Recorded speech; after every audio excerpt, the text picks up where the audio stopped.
Guwapa, utukan ug labaw sa tanan, isog. Mao kana si Hara Urduha, ang legendary warrior queen nga sa Tawalisi nga pagadad-o ni Sanya Lopez.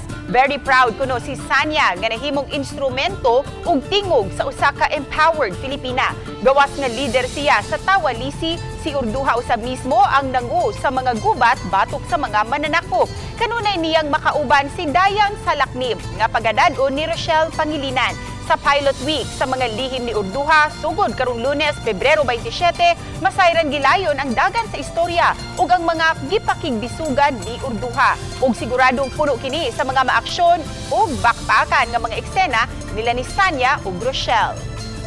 Isa siyang hero para sa akin, lalo na sa mga kababaihan. Kaya ng mga kababaihan pumantay sa mga kalalakihan. Hanggang tumanda kami nasa kanan niya ako at nasa tabi na naglilingkod sa kanila. Sa kanilang pamilya, sa kanya, at syempre isa akong tagapagtanggol ni Urduha dito.